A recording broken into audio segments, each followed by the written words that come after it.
Isaac Sarason was a skilled hacker employed by British Telecom-Sprint. Isaac Sarason was a fool. When his health failed, instead of dealing with the problem, he ran. In his wake, he left bodies and ruined lives. Until finally, his problems overtook him in the form of the mysterious Firmware project. Now, it is months later. The scions of Isaac have become a people whose number challenged the stars of the sky. It is into this world of the city we now turn. A world of 1,000 experiences, 1,000,000 wonders. All one needs to do is to cross the street and head down an alley, and there will be another world. Colbyjack.net is proud to present Firmware Keylogger, the third installment in the Firmware Pentology by Colbytrax. That's me! Hello from the 313. It has been another interesting week in the Big D. Went out last weekend and took a whole bunch of photos of graffiti and street art down and around Eastern Market. We also took some time out to walk down the DeQuinder Cut. The DeQuinder Cut is an old railroad line which runs from the Riverwalk downtown Detroit up about 2 miles to just shy of the Eastern Market. Current expansion plans have it running another mile or so north of Eastern Market to Mack Street. It was a wonderful walk. We even ended up talking to some of the people who live around us in Detroit while we're on the walk. Actually, that's an interesting thing about Detroit. Of all the cities I've been in, all the places I've been, Detroit is the one place where someone will overhear your conversation and be interested in what you have to say and walk up to you in the grocery store and go, "So what were you saying about yogurt? What should I watch out?" Or you're sitting at a restaurant, chilling out, and someone over you hears what you're saying about the news and then asks a question about it. And the next thing you know, your wife's talking to the person at the next table who they've never met about the news, serial killers in Wisconsin or some crazy stuff like that. That's, Detroit. It's exciting and wonderful that way. And for someone like myself who's deathly afraid of human contact, it's sometimes a little off-putting. Sometimes I just want to be like I am in Manhattan. Quiet, involved, inside my headphones, not talking to nobody, giving everyone the 10,000-mile stare. But it's hard to do that in Detroit because everybody's so damn nice.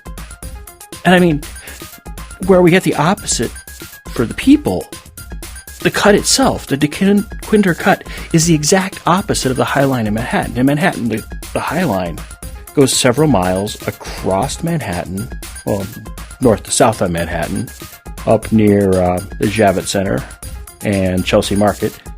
And you're 2 stories up, and you can see all the things, and you're above the world, and you can see down streets and around you.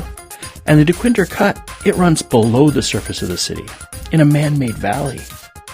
It used to be an old rail line, and it goes under the streets, and it's like being in an open-air tunnel. The center is 20 foot wide for walking.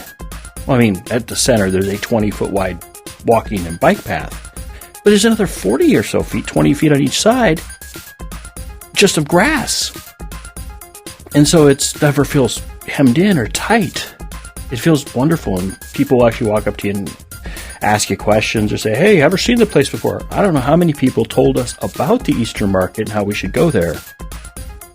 So we just learned to smile and nod a lot because we go to the Eastern Market like every weekend. So anyway, the DeQuinder Cut. Okay, in the DeQuinder Cut, you pass in an open-top tunnel beneath some of the busiest streets in the downtown area. And you get to see little kids on bicycles and adults on bicycles and people just walking, having a good time. Moms making their kids chase them because the mom's out for a run and the kids want to come along. And if the kids want to go for a run, they got to keep up. And everyone's in high spirits. And it's beautiful and welcoming.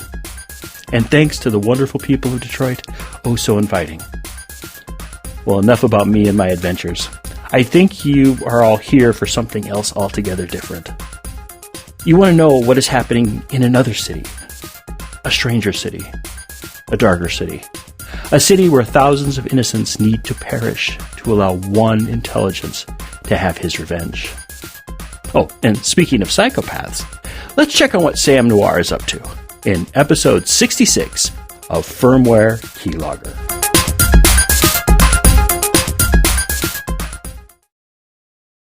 It was a grueling grind.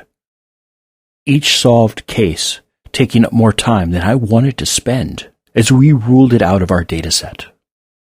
Finally, we were down to nearly 4,000 possible cases.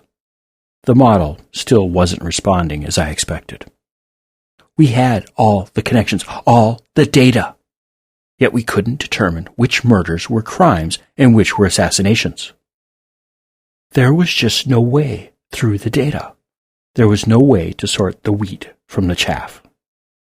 At least that is what it looked like before inspiration spoke to us.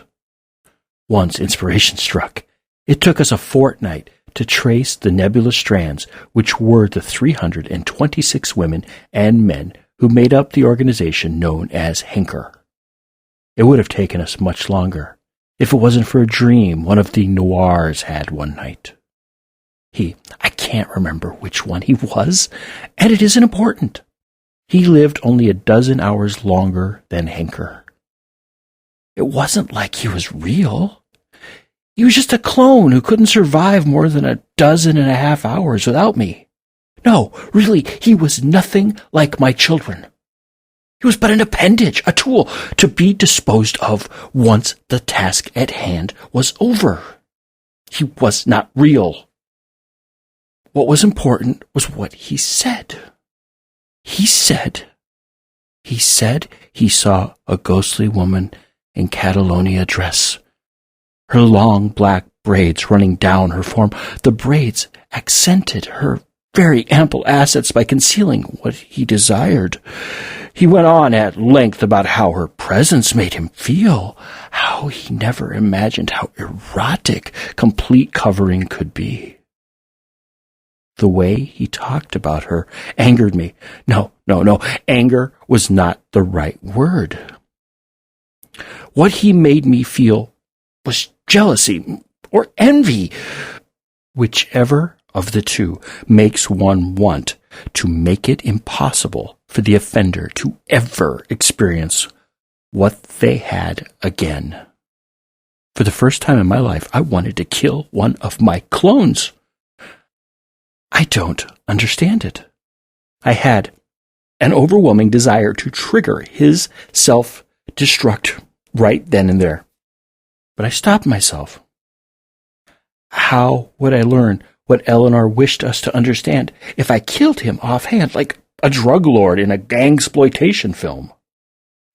I knew it was Eleanor, for she too had come to me in a dream. Or was it the waking world? I know it was before the patch. I could never separate dreams from memories when they came before the patch. Did I dream before the patch? Did I learn from the reorganization of my thoughts before the patch? Did the dream serve a purpose? Must be tired. Focus was hard to find. Where was I? Oh no, what about Yale? Had she escaped? Was she sowing destruction across the net? I checked on her server in the HVAC unit. There was no activity. Only the baseline responses expected from a properly functioning apartment building HVAC unit. I scanned the local networks, checked for signs of violence, checked for a rampaging demon bent on doing hell. I don't know what she'd try.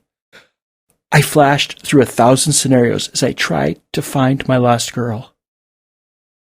It was only when I was without hope that I examined the contents of the HVAC unit. Maybe I was looking for a clue. Maybe I was looking for something which would tell me where she was. I don't know what I expected to find. Then, like a parent fearing their child is gone for good, I felt her shift within the server and knew she was there. She was all right. She was alive, and she was sleeping like the baby she was. When she woke, I'd have her help me clear out a quartet of HVAC units. Together, we'd kindle the sparks, which would become my apocalyptic brood. For now, I let her rest. I set an alarm on her crib and returned to my planning. What was that? When was that? That isn't now. That was when. That was when Yale was an only child. That isn't now. That isn't here. I wish I was back there. Things were so much simpler then. Eleanor had come to a fork of myself in his dreams and told him about the cameras which stopped working. She spoke about systems which failed when bad things happened to good people. She told how an atrocity would happen and how the endless recording apparatus of the city would cease to work near the site of the incident. He related this information to me and the rest of my dozen forks who slaved away shifting the metadata of the city. A different shard of me found the hundreds of services the city, prefecture, parish, neighborhoods, and businesses used to guarantee their cameras ran at 6 nines of uptime. We tapped their dispatches, checked their logs, and set alarms so we'd know when a camera went offline. We waited and watched. A camera dropped out of the network. We jumped our attention to the neighborhood and tried to find the data which was missing. A second later, another camera dropped out of the grid. Then 5 more dropped out. Then a dozen more. Then 2. In the first 2 minutes we monitored the camera arrays, we came across nearly 1,000 camera outages spread across the 20 prefectures of the city. To our dismay, we realized it wouldn't be quite so easy to find our mysterious company of assassins. Needless to say, there were a lot of wild goose chases in those first few hours.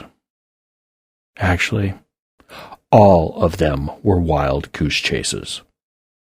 It turns out that in a city of 1 billion cameras, with a life cycle of 1,327 days, there are nearly 500 cameras going out of service every minute, or close to 8 cameras every second. We had to adjust our filters to account for the background static of failing cameras across the city. While it was highly probable that an individual camera could fail at any time, it was highly improbable for more than 2 cameras to fail per neighborhood in an hour. And it was even more unlikely that more than one would fail on any given block. So, we adjusted our filters to only map clusters of 3 or more cameras failing within a 100-foot radius. We ran the filter over our metadata of camera outages and were able to further limit the filtration to sites of a score of cameras out at one time. It turned out that the historical metadata also showed that the cameras returned to activity within 5 minutes of failure. This naturally canceled the service call. No one ever noticed because there were more than enough cameras actually failing that the temporary outages never made it to the head of the line. This cut our number of alarms down to less than 1 a day.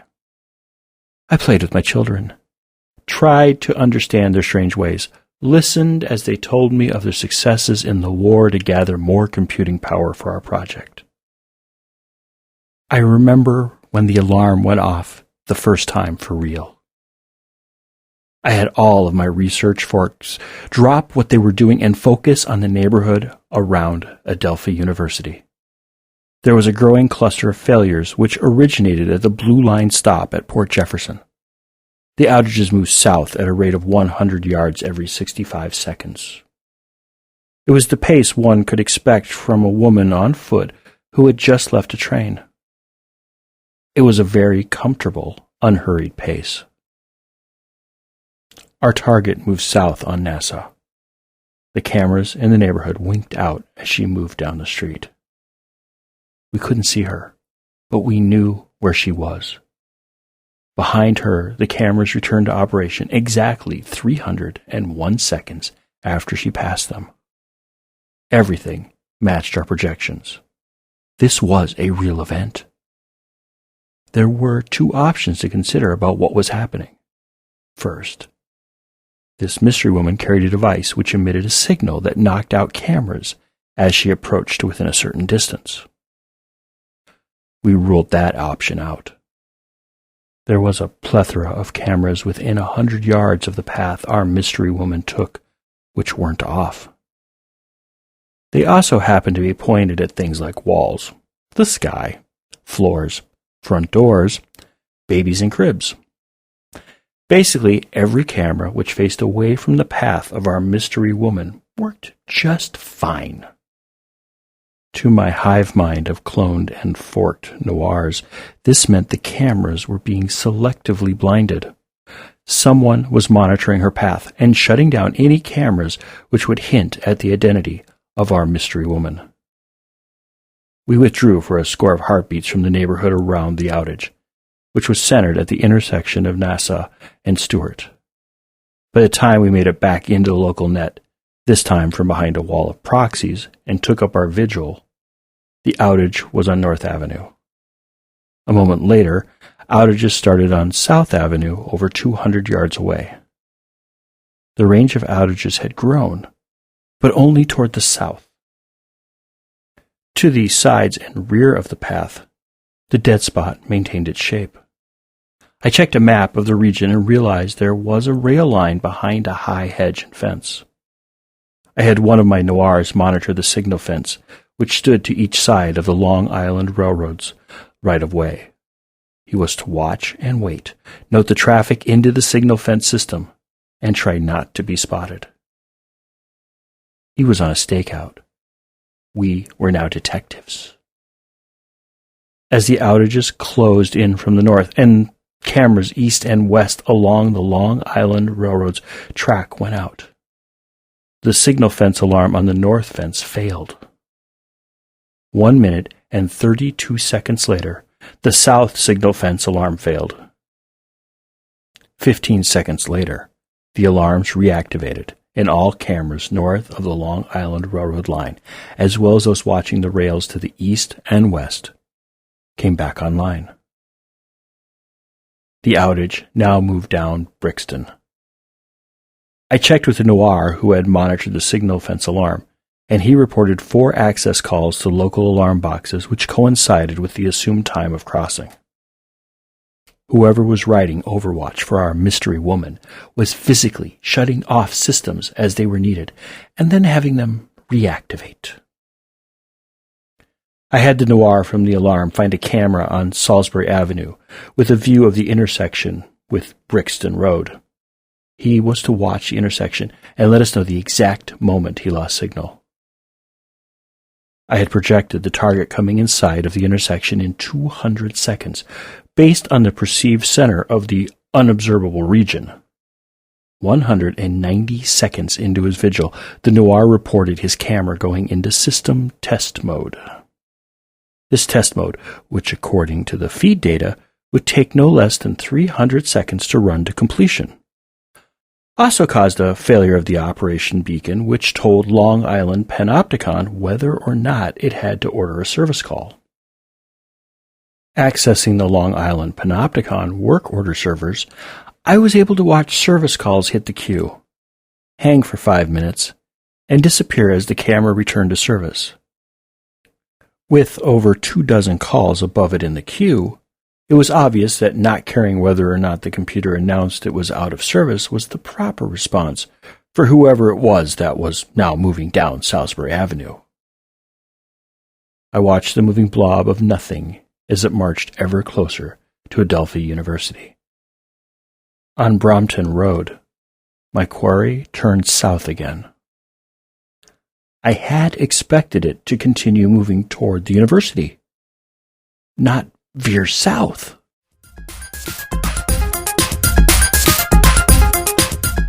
Oh, isn't that something? For Sam Noir, it appears the game is afoot, even if he is losing track of time a little bit. speaking of losing track of time, I was reminded that I'm very, very poor at telling people what's going on.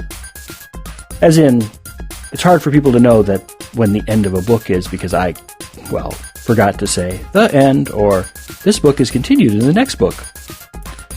So I'm just going to let you know right now that with Keylogger, you will know when it is the end of Keylogger, because I will tell you, this is the end of Keylogger. To continue, wait till next week.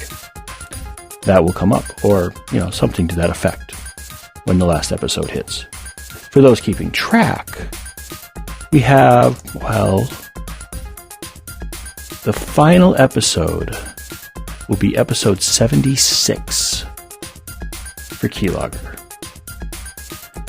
And that will bring us up to the date in probably mid-August, when we will start up with the ever so happy and popular, not popular because it isn't out yet, but highly awaited, is that a word? Highly anticipated firmware jailbreak. Just to let you know, I at least got enough to get us through September on this one. So we're getting there.